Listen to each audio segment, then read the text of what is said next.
Welcome to the Counseling Tutor Podcast, the must-listen-to podcast for students of counseling and psychotherapy.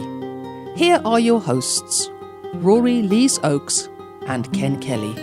Hi, I'm Rory, and with me, as always, is Ken. How are you doing today, Ken? I am well, thank you for asking, Rory, and I'm delighted to be here for the Counseling Tutor Podcast. You've joined us for episode 202, episode 202. I like the sound of that, Rory. We've got 3 topics in 202, starting off with Counseling Foundations, where we visit the important foundations that we build our counseling practices on, and we're going to be looking today at pacing yourself within your sessions. We then move on to the focus on self, where we recognize that as practitioners, we are the heart of our practice. And today, we're going to be looking at the importance of journaling. Interesting. And loads of questions come up about that. And then in Practice Matters, which is our section where we will look at something you may come across in your counseling practice, we have Chloe Foster working with inclusivity with the LGBTQ community. So lots to look forward today, but starting out with those counseling foundations, pacing yourself in counseling sessions, Rory. Yes, absolutely. I think it's one of the most difficult disciplines to learn when you start as a novice therapist, because as I've said many times in the podcast, you know, the opening of counseling is rather like the opening of a theatre. The curtains draw back, the stage is set, the protagonists are on the stage, and then it opens. And how it opens and how we pace the session impacts, I think, on the relationship, how the client feels, how the client can relate to us, and what the client can share. And also it impacts on ourselves. You know, as a tutor, I've seen many novice therapists start off like a galloping horse, or a greyhound, straight out and straight in. So, what we come for today, and this can be overwhelming. It's very important that we learn to go not just at the client's pace, but just behind the client. We should always just be slightly behind the client when they're telling us something, or we're picking up a piece of nonverbal communication. We should just be behind the client, so we're able to kind of take some time, think about what it means. I'm always a great believer in just checking what does this mean? What is happening here? And then considering your interaction or your intervention. And I think it just does take a bit of getting used to. It's a bit like driving a car, really, or learning a new skill. You've just got to really experience it before you could do it, Ken. Yeah, and we're speaking about therapeutic pacing, so that's within the session. And I think looking at pacing starts with looking at who you are outside of the session. What is your nature? And I'm going to give you an example. When I go for a walk with my wife Colette and my daughter Kristen, they are forever saying, "You walk too fast. You're a very fast walker." I'm a fast walker. I'm a fast talker. I tend to think quickly. I tend to act quickly. It is within my nature. It's how I'm made up. My metabolism is faster. It's just who I am as a person.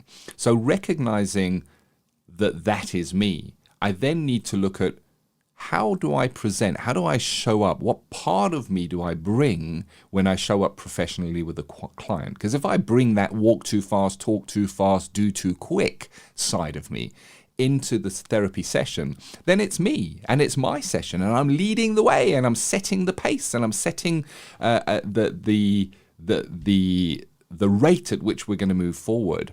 And that is not in service of the client. In podcast episode 201, last week's podcast, we spoke about unconditional positive regard and looking at a client without judgment. And part of unconditional positive regard is recognizing that this is the client's space that we professionally hold. It's not ours. It's not for us to be there to counsel the client. It is more for the client to come for the counseling. So it's just a slight different way of looking at it, but a really important difference when we look at it that way. If we truly do have unconditional positive regard for this client, then it is theirs to lead the session at their pace. And I like what you've said, Rory. It's not about us matching the pace of the client. It's about us being slightly behind the pace of the client. And why? So that the client is leading the session. The client leads the session. Of course, we start off, we need to maybe contract, set the boundaries where we are leading.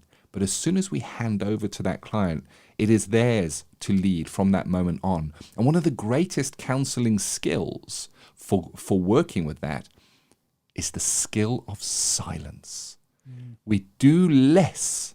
We listen intently, openly to this full client, who they are, how they're sitting, how they're presenting, if it's online, what are we seeing, if it's on the phone, what's the tone of the voice. We're listening intently to the whole of this client, not saying anything, not feeling we have to jump in and keep it running and keep it moving.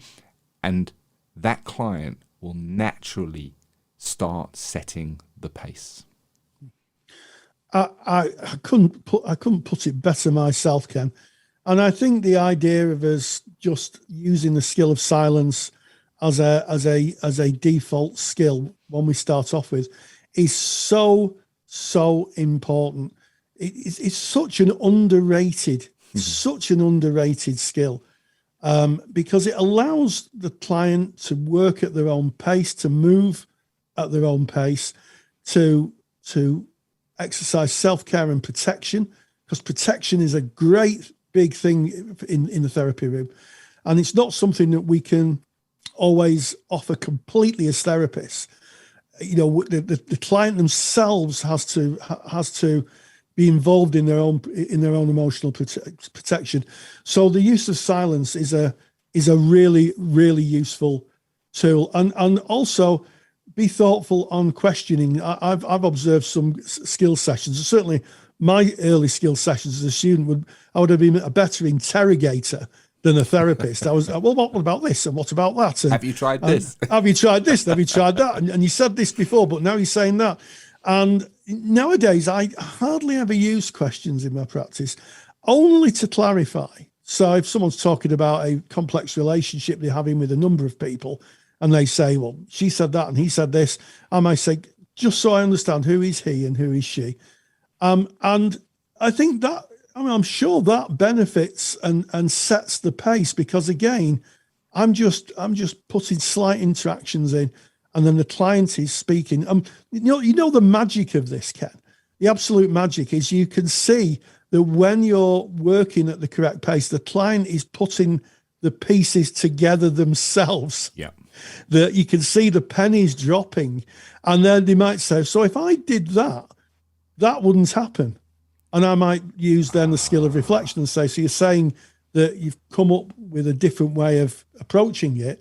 And if you did that, then what's troubling you may not be the same. And they go, yes.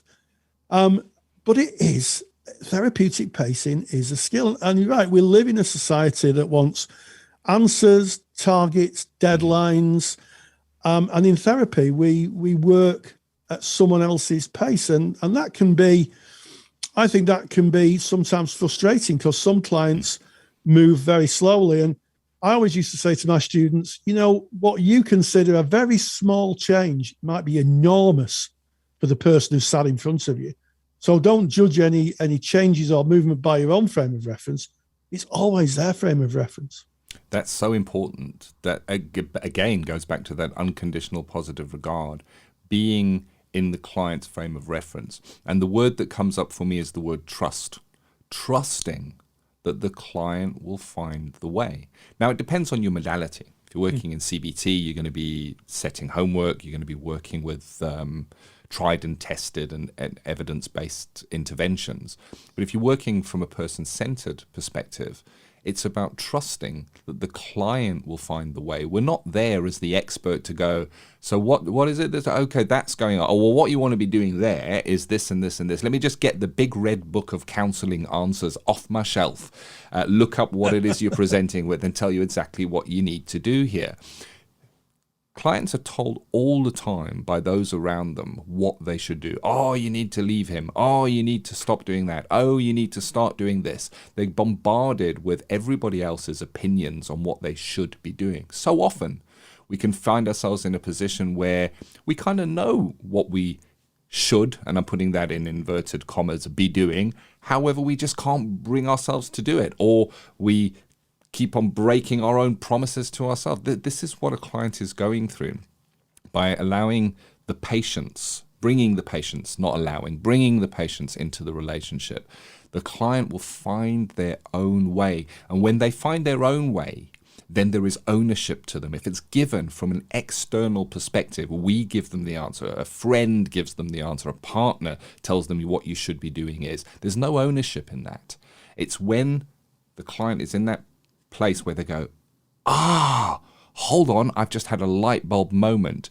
That is their own processing kicking in. It never comes from an external place, that those light bulbs. It comes from internal, where something that may have been known for years suddenly makes sense in a different way. There is ownership in that.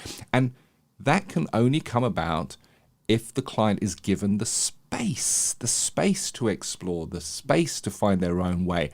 And the difficult part is, from the therapist's point of view, extending that trusting the client may find their own way. And one of the things you brought in, Rory, is about that patience, being patient with the client. And it goes back to, what is your default? When I listen to an audiobook, I put it on 1.5 times speed, because the person's not speaking fast enough. I can get through this book quicker and I can get onto the next book. That's me. I'm always moving quickly. But within that professional relationship, the patience, so that the client takes their time and is not working at our pace, so important. Absolutely, Ken. And I was struck many years ago by a quote from John Schleen, who there's a book. He didn't actually write it. It's a collection of his papers by Pete Saunders, I think, and it's called To Lead an Honourable Life. It's available from PCCS Books. And Schleen was probably the greatest exponent of person-centered therapy. He was a student of Carl Rogers. And he talked about going to a poppy field to watch the poppies open. He'd do it every year to remind himself of the benefit and the power of self-direction. And he'd say he could open the poppies, their leaves were closed, he could see the beauty inside. However, he damaged the leaves. What better way of looking at the beauty and seeing the whole undamaged poppy than watching it open? And he'd go up to the poppy field and he'd watch them slowly open in the sun. And that's a great metaphor for the work we do to not leave our fingerprints on clients in terms of telling them what to do, but to help them unfold themselves and show their inner beauty. And if you want to pick that quote up and the handout that goes with it, the therapeutic pacing, the 4 rules of therapeutic pacing, if you go to counselingtutor.com, go to podcast episode 202, that handout is there for you. And I think if you are practicing counselling, it's a must-have download. Download it, share it with your classroom buddies. Give it to your teacher. They probably have a copy, but give it to your teacher. It's something I used to use in teaching, and I know that Ken's used it as well when we talk together. And it is really, really useful to get a sense of, as I said earlier at the top of the episode, to walk slightly behind the client, exercise patience, and watch the inner beauty unfurl. It's for those of us who practice, it's a wonderful thing. It is. It's a definite must-have handout. The therapeutic pacing, I think, is something you work on through the arc of your practice. It's not that you get to the point and go, right, well, I've got that sorted now. Every client is going to be different, idiosyncratic in how they appear and how they present, and it's about looking who they are and matching the pace that they set. That patience, really, really important for me personally. So I'm speaking from my perspective. That patience was the key. Being patient. You know, you speaking about John Schilling. Looking at those poppies, wanting them to open, I can almost see myself sat there going, come on now, hurry up, yeah, come on, open up. And if you try, it does nothing. And of course, if you try and open it yourself, you damage it. You can get to the inside, but you're damaging it. You're going to leave your damage on that flower. That patience, and beware of the honey trap. And what I mean by the honey trap is a client can come in session number 1, and they can, in their first kind of presentation, they can mention something about what they are coming for, and they may not retouch on that topic. So I'm going to give an example. They may come and say, I'm here because I'm really struggling. I'm in an abusive relationship and my life is blah, blah, blah. And they can go on with the thing. They may never go back to that abusive relationship, which for us as a therapist, we may go, ha, there's the work. We need to look at that. Well, it's up to the client to rebuild that. Not for us in session 3 to go, when you first came in, you mentioned that. Because we're setting the pace. We're taking them where we want to go. Trust that the client will bring what they need to bring at the time they need to bring it, and they will find their own way, and be patient within that trust. And most importantly, get the handout. CounselingTutor.com, podcast tab, episode 202. Get Rory's super duper download handout. There you have it. Yeah, absolutely, Ken. And one final thought on therapeutic pacing is just to go back to the analogy of the poppy opening. There is a struggle. Change in anybody is a struggle, and we can empathise with that struggle. We can be there while people struggle. We cannot do the struggle for them, and I think that's part of the discipline of being a therapy and therapeutic pacing, that we cannot take the client's struggle and take it on as our own. We're there to help them make sense of their lives and to make those changes. And some of them will be quite difficult changes. Yeah. They may be about, moving on from a partner, changing a job. They may be about sexuality and declaring who they really are and wanting people to know who they really are. And that can be a struggle, and it's a struggle that only the client can undertake. And therapeutic pacing is important so that they can be who they want to be, that process of becoming at their own pace.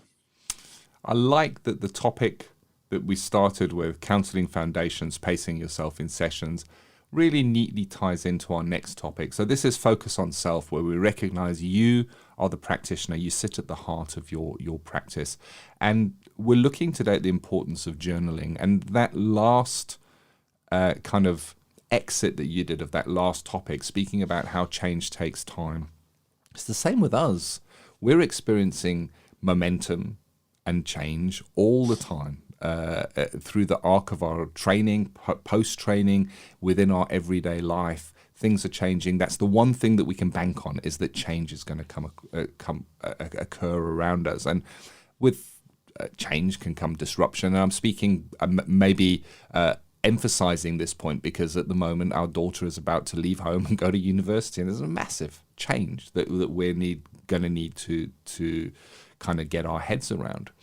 And it can leave me feeling unsettled. Where do you go with that as the practitioner? Because we're not necessarily in therapy all the time. Maybe there will be times where we may dip in, but how do we keep ourselves well? And one of the ways that we can keep observation of who we are and how we are is via journaling, Rory. Yes, absolutely. And if we think of looking through the arc of time, Samuel Pepys' journal, the captain's log from Star Trek, they're all little snippets into other people's lives. Samuel Pepys was a real life person, Star Trek captains tend to be a figment of writers' imaginations, but they do link to a very important point, and that is the journals are, or the logs, if you like, they are snippets of time that we capture, and they're very important essences of ourselves. Over the years, I've become more interested in essence, who we are, the kind of whole being. And a journal is so useful for that, because we can revisit them, we can look at them and consider who we are on the journey through life. We only get one go at this, corporeally. There are those who believe that we have another chance in another place, for those who've got a religious position, and that's fine. But generally speaking, on Earth, we only get one go at it. And I think a journal is useful to look back at our lives. And I know every Christmas when I go into the loft to get my Christmas tree out, I have some of my old personal development papers and some of my old journals. And I sit on the chair. We've got a chair in the loft, and I sit in the loft and I have a look. And it's interesting to see the person I am now compared with who I was then. And I have to say, I had rather a preoccupation with what other people thought of me as a younger man, a startling preoccupation that stands out on the pages of my journal and my personal development documents, assignments. And I have to say that, nearly 20 years on since I graduated, that's not something that I recognize in myself now. And I think that's a distance traveled. Yeah. So important to understand where we are now. Markers in the sand, Ken. Oh yeah, I love that. And journaling comes up all the time. It's a very common question within our Facebook group. Come and join the Facebook group. Just go onto Facebook, put in the words counseling tutor, and come and join tens of thousands of like-minded people on the same journey related to counseling, related to therapy, related to self-development, supervisors, tutors, students of counseling, qualified therapists gathering together and having these discussions. One of the questions that comes up so often is, what are you supposed to put in a journal? How do I journal? Well, not necessarily in that tone of voice. I'm putting that on. What are you supposed to journal? How do you write a journal? And I think that I like to start with this. If you think about the thoughts, emotions, and feelings that go on within you within a day, where do you feel them? Where do they happen? Does it happen in your head? If it does touch your head, this is where it all happens for me. Or sometimes people may say it happens in my chest. Some people may say I get feelings within my stomach. But one of the things that we can recognize is that all of these processes happen internally. They're inside of us. And journaling, whatever method you use for journaling, and it doesn't have to be writing down. I personally don't write well. I'm dyslexic, and when I start writing, it's not a good connection for me. I prefer making a video or putting something down, an audio file down. So whatever method you use, it's a way of getting what is happening inside outside, and it changes the process. So as an example, I may have something going around in my head, just around and around and around, and it's kind of it's just like, it's almost like going down all these avenues, checking and then coming back, and it just goes in circles, and it's really uncomfortable, and it can lead me to anxiety. If I get that out by journaling, if I sit down in front of my computer with my microphone and have a good chat about it and listen back to it, it externalizes it for me. When I listen back to it, I hear it differently to how I hear it within my own head space. And that is what journaling is about. What you put down is less important than just getting it out. Absolutely, Ken. And I think that it has two functions. The first function is to get it out, to put it into paper or a medium where it can be captured. It might be a video, it might be audio. I'm with you. My writing and my reading's okay. My writing isn't great, so maybe an audio file or a video file. And once it's out, you can then revisit it and see where you were at that point in time, and be able to say, was that an accurate reflection of what was really going on? Or was that just driven by anxiety or something external? So that can be useful. And also journals have another function. They can be used as learning aids can. So a lot of courses now ask you to do a learning journal. And that is basically, say for instance, you're learning about child ego state for those people who are maybe looking at transactional analysis. You may be asked in the question to explain, when the last time you were in a child ego state. What better way of doing that than actually putting it in a journal and say, today I went out and I went to see a film, and that film reminded me of being a child, and I left the cinema skipping and jumping around like I was 6, not 56. And it's first of all, it evidences criteria, but also I think it can really link the theory to who we are. And I think as we don't come with an instruction book, well, I don't know about you, Ken, I didn't come with an emotional instruction book when I was born, or if I had, no one gave it me.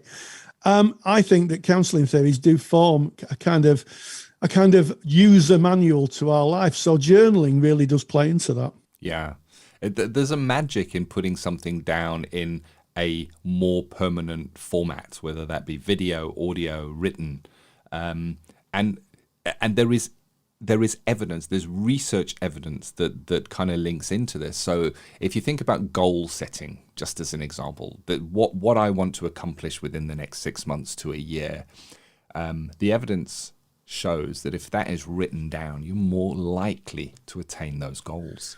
Just by putting it out, just by writing it down, there's almost a magic to that. I don't know how that works, but it does because the evidence points to it. And by taking stuff out of our head, taking our emotions, naming what that emotion is, which is a thing is in itself, I've got this knot in my stomach. Well, what is that? I'm not just going to write down or say I've got a knot in my stomach. What is it? Is it anxiety? Is it fear? And naming that fear, it kind of calls upon us to spend a little bit of time examining what we did that day, what went on for us, what the emotions were that were turning within us. And by putting it down, making it permanent in some way, it can take some of the sting out of it. If it's negative emotions or frustrating emotions, it can take the sting out of it.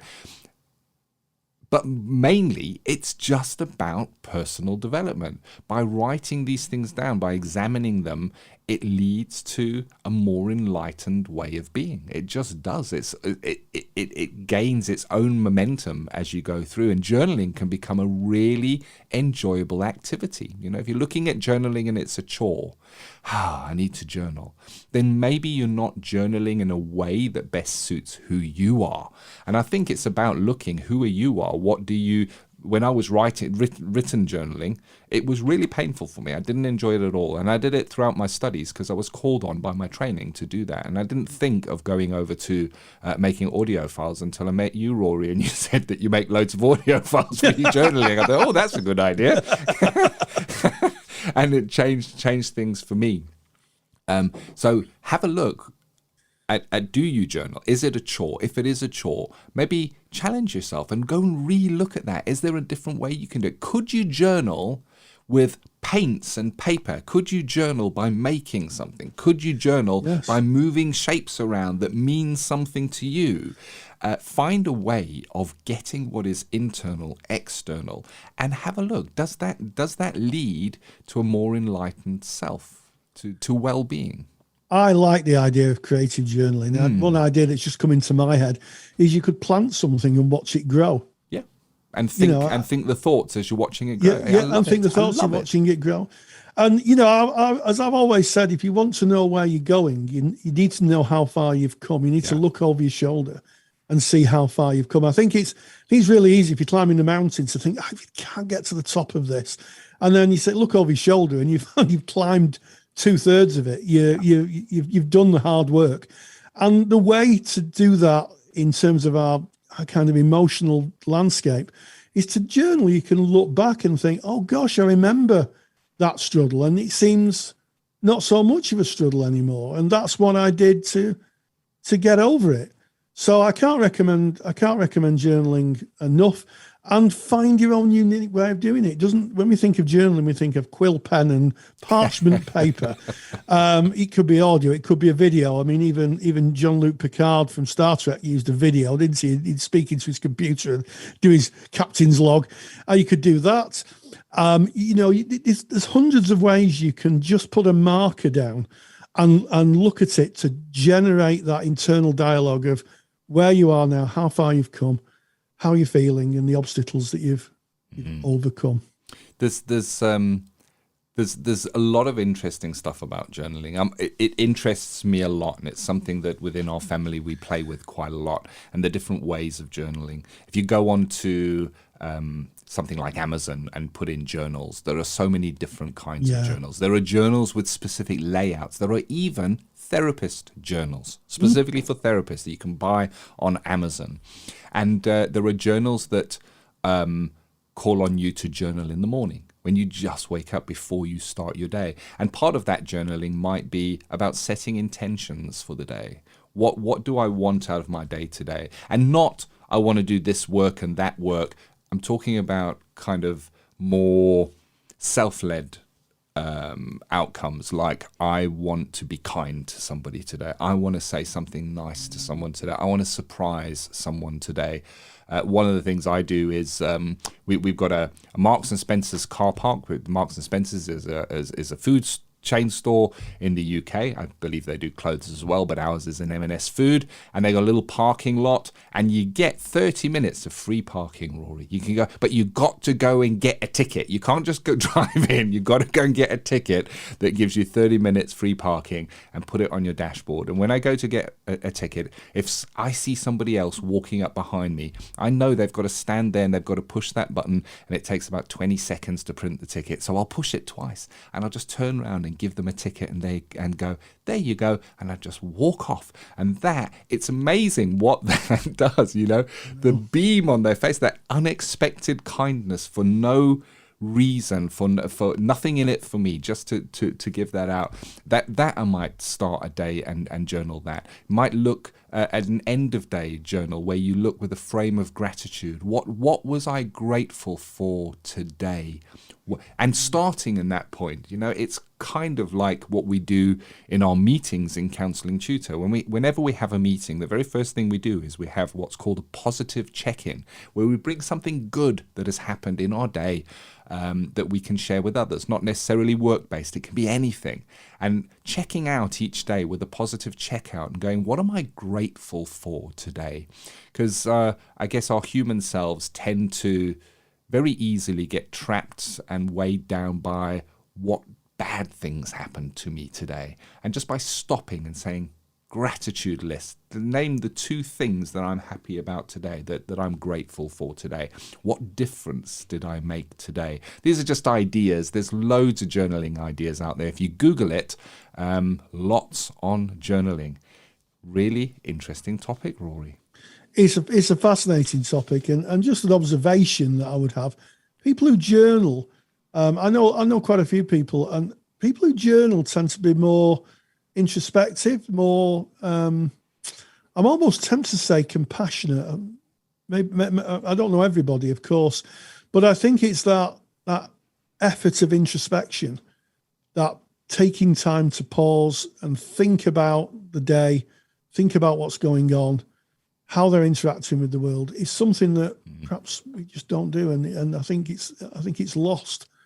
I think it's lost. Even just writing your dreams down, is really, really useful, and I couldn't recommend it more. And as I said, you don't have to write it. You can record it. You can grow something. There's lots of ways, and I like what Ken said about there's loads of worksheets you can get off the internet, journaling worksheets. You just find your own way of doing it, but I guarantee you'll be more fulfilled, I think. As we leave this topic, we say so often on the podcast, I'm going to say it again, Rory and I are not experts. We're not here telling people what you should do and how you should do it. We're two colleagues, and we just discuss things that we find interesting and things that come up on our Facebook group, and we love it. We just have a great natter together. And I'd like to do a call out. If there's anybody listening to this that has any research that shows any kind of outcome from journaling, I'd really be interesting, because you were very, very, very selective of your words there, Rory. You said, I think, and we put that in because we're not claiming to be the expert. Exactly. If there is research, I'd really like to see that, because I think I'm with you there, Rory. I think it makes a difference in enlightenment of who that person is. I'd love to see research work on, is there a positive outcome from journaling? Yeah, or maybe if you're thinking of looking for a dissertation subject or some research, that is a great starter, isn't it? That's a great one to have a look at. Well, there you have it. That is our focus on self. We now move on to practice matters. In practice matters, we look at something that may come up in our practice, in our day-to-day practice. Rory, you met up with Chloe Foster, speaking about inclusivity and working with LGBTQ community. And I know that can be an area that maybe not everybody has a full understanding of, and you can find yourself maybe trying to tiptoe around and not say the wrong thing or stand in the wrong place, or I think this is an important topic. It's an incredibly important topic, and as Chloe outlines, we talk about some of the difficulties we think we might get into, and she helps us realize that it's not as difficult as we may like to think sometimes, being inclusive, being progressive, but we do have to be thoughtful. I caught up with Chloe, and this is what she had to say. Practice matters. And we welcome Chloe Foster, who's done a fabulous lecture for the Counsellor Study Resource and the Counsellor CPD Library on working inclusively with the LGBT community. So, Chloe, a very warm welcome. Hi, Rory. Thank you for having me. Great to chat to you here. So, what will people learn when they watch your lecture? Well, my plan was, when I put this together, was to give people some practical steps for counsellors to working with their clients. And it's kind of broken into three parts. I'm first of all talking a little bit about my own experiences as a client and as a counsellor. And then we talk we talk about what LGBTQ means, really. The second part, we're talking about LGBTQ inclusion, the importance of it, why it's important in a counsellor and why it's important to clients. And the third part, the biggest part of it really, is the practical steps. My plan was to kind of give people things to take away, so you can sort of sit and watch it and take notes, keep, stop and rewind and all of that, and things to take away, really, because it's all about using it, really, rather than just learning theory. Yeah, absolutely. It's about applying it, isn't it? And I guess a good place to start would be regarding LGBTQ plus. And I'm not even sure if I have that right, if I'm honest, Chloe, because I've seen it written in so many different ways. So help us out. What is the actual correct way, and why is it important that we understand what it means? Well, I think with the LGBTQ plus acronym, that is actually something that we cover in the lecture. There is lots of differing opinions, and as many listeners would know, that it's often been saying LGBT, and now we've kind of added the Q, we've got the plus, and it's kind of become a bit of an alphabet soup, which is something that I've spoken about in the lecture. And we're kind of talking about kind of different ways about how we might use that language, and if that is actually that important to get caught up on, and what is it really that our clients need, but just also being careful about kind of how we present that. And you asked about why LGBTQ inclusion is important. Yes, absolutely. It might sound an obvious question. Sometimes absolutely. We do ask obvious questions. So really this comes from, and I speak a little bit about this in the lecture, my personal experience. as being a member of the LGBTQ community myself, I am a gay woman, and I talk a little bit about my first experience going to counselling and how scared I was to mention that I had a girlfriend. And it was just like, oh, and I even just noticed myself there, like hesitation, like, and it's, even though I know that the person, or I hope that the professional I'm speaking to is going to be okay with it. It's that kind of, can I say it out loud? And I am aware of that in my friends and peers that are LGBTQ, and also the clients that I work, because I specialize in working with LGBTQ clients and working with gender and sexual diversity in my counselling practice. And I'm just aware so much about how I've lost count of how many clients have come to me and have said, oh yeah, I've had counselling in the past, but my gender or my sexuality just didn't come up. I didn't feel able to say it. And there's something about the fear of taking that risk, even though they think that they'll hope that they'll probably be okay. It's that fear of, what if there's just that little flicker of the eye, that kind of assumption, that kind of, they won't quite get me. Yes. And what I want to do with this lecture and the work that I do with counsellors is to try and build that confidence in counsellors so that they are less likely to inadvertently make assumptions, which we all do. I mean, no, we do that because we're counsellors. But if we can try and take that time to reflect on the work that we do and think about where we're coming from, and you know, take that time to reflect and go through some of these steps really that I've kind of put together. Yeah, seeing all of the clients, isn't it? It's, you know, if you're holding back a part of yourself, then part of yourself's not available in the room, and also the therapist can't see that. And I guess some people may be asking the question, why in these enlightened times, and maybe this is an obvious question, why in these enlightened times would someone be fearful about speaking about their sexuality? Yeah, absolutely. No, that's a great question. And I think that so I run lots of training workshops for counsellors, and I have sort of similar questions like that. People kind of wondering, well, why would the client be scared? What, you know, we're in the UK and it's relatively safe. There's like laws, protection, things like this.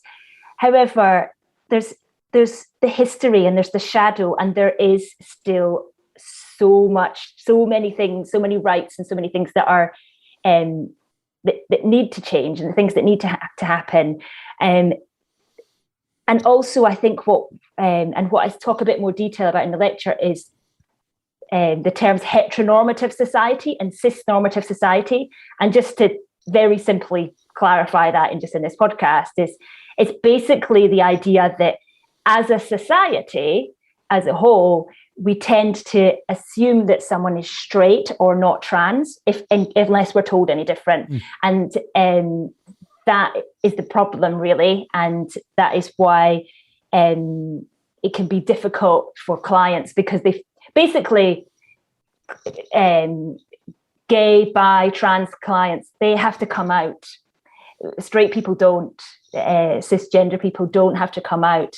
And it's that kind of extra level of, they have to say it, and that risk and that fear of like, what is it going to be like to talk to my counsellor? Are they going to get it? Have they worked with a trans client before? Am I the first one? Am I going to have to educate at my counsellor? All these sorts of questions tend to run through people's minds, and that's the sorts of things that clients have told me, and that in experiences they've had in the past, or not just in counselling, but with other professionals, which can sort of add to those fears.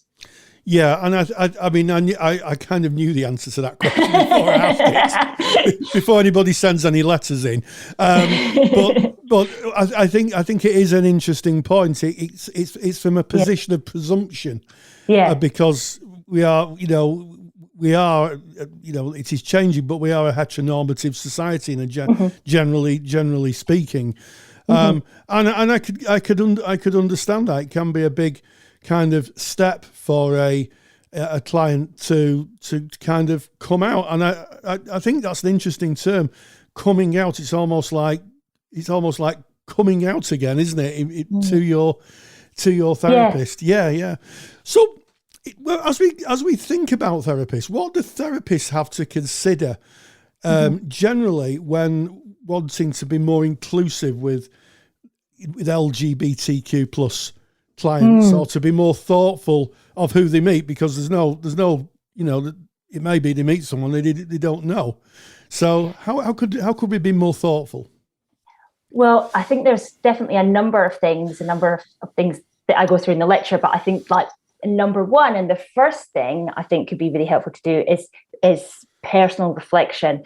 I think that it all starts with us, like I was saying earlier, and there's a reason why as counsellors we have to do our own personal therapy through our training. And when we work with clients and a client group who we perhaps we're not that familiar with, particularly or identities that we haven't taken the time ourselves to think about. For example, counsellors might say, "Oh, I've not really spoken about sex in the counselling room," and then we might say, "Oh, have you spoken?" Like, and then we would be thinking about, talking to counsellors like, "But have you experienced talking about sex in your personal therapy or to your friends?" And similarly with something like sexuality and gender identity, how can we talk to our clients in depth about gender identity if we haven't taken the time to think about our own gender? Because the kinds of words and the things that will come up will be too fresh if we haven't explored this stuff within ourselves. So that's kind of my recommendation as a real starting ground. Yeah, and I guess we don't want to be in a position where we're sat in front of a client and we're in two places. We're hearing the client story, but we're also asking questions about ourselves. Yeah, absolutely. Yeah, definitely. And so people, so like in the workshops that I do with counsellors, often people say to me, they get really caught up in kind of feeling like they've got to learn all the words. Like it's like a dictionary you've got to learn, and there's so many little words I've never heard of. And I try to kind of say, well, it's not about swallowing a dictionary. Things change and things move, and these words will mean different things even in just a few years' time. However, knowing some of the key words at this time and keeping abreast with it can be helpful, but it's not. Don't get caught up with feeling like you have to know everything. It's the general the understanding and the lens that you're looking at it through that's kind of more important, really. Absolutely. It's not about the technical terms. It's about understanding where clients are in terms of the arc of their own experience and how the general community is developing their identity, I guess. And clients clients really want, well, all clients really, they don't want things to be assumed about them. But like an example I could kind of give would be like, in the past, I was working with a counsellor, and they asked me, I was talking about my partner, and it was like early on, they were like, "Oh, what's his name?" And it was just that his, and so it's that pronoun, that use of pronoun, and I was just like, oh, like, because there's that kind of that assumption there, and so it's thinking about things like trying to use gender neutral language, being careful with the pronouns that you might be using about the people in the client's life, because if you've not heard a pronoun come up, then not kind of making that assumption. So there's stuff around pronouns, and it's not just about the client's pronouns, it's the pronouns about the people, because clients always often talk about the other people, because we're in relationships with other people when we're in relationship with the world. Yeah. And finally, Chloe, what do you hope that people will take away from this lecture? What when people have finished the lecture and they're having time to reflect, what do you hope they'll take away? I really want them to take away confidence, to not feel like that they can't do this, confident to be able to make those small changes, like in their paperwork and in educating themselves, and not feeling just overwhelmed and be like, oh, I can't do this, and feeling like, if I get a trans client, I'm just going to have to refer them on. Like that real confidence that they can't do this, and that they know that there are ways that they can learn and they can build this up, and we can help all of our clients. Yeah, so we can see all our clients and the whole for who they are. Absolutely, yeah, because these things, gender and sexual diversity, is part of all of us, and it's things that in all different ways, even if we're not in a minority group, and these are things that may come up with all of our clients. So I think it's important to kind of be ready and aware, and not just think, sometimes people say, I live somewhere really rural, and this never happens, and I'll think, no, I don't think that's the case, because of course that's not true. Like gender and sexual diversity is everywhere, particularly when working online as well. Absolutely. Thank you so much for this incisive, I think, interview. I'm sure there'll be a lot of people take away a lot just from the podcast, but the lecture goes into it in far more depth. So, yeah. Chloe Foster, thank you so much for joining us. Big thank you to Chloe Foster, and of course to you, Rory, for hosting that interview. And if you would like more information on working inclusively with LGBTQ community, you can listen to the entire lecture that Chloe did for us in the Counsellor CPD library. If you are a member, log in. That has been uploaded for you as a brand new lecture. If you are not a member of the Counsellor CPD library, then just go to counsellingtutor.com. All the information you will need is right there. Yes, and I think an interesting and varied set of topics today in the podcast. We started with counselling foundations, pacing yourself in a session, the importance of working at the client's pace. In Focus on Self, we talked about the importance of journaling, how it can foster introspection, and an awareness of how far we've come through the journey of our existence. And finally, we caught up with Chloe Foster in Practice Matters, who talked about working inclusively with the LGBTQ plus community. And as always, stay grounded and stay safe. If you're a qualified counsellor or psychotherapist, then why not check out the Counsellor CPD Library? Stay current with your CPD requirements with over 150 hours of academically rigorous, on-demand lectures you can stream to your device. Joining Counsellor CPD will expand your skill set to create a more specialised, highly rewarding practice. For more information on the Counsellor CPD Library, visit counsellingtutor.com. Thank you for listening to the Counselling Tutor podcast. Find the show notes for this episode on our website at www.counsellingtutor.com.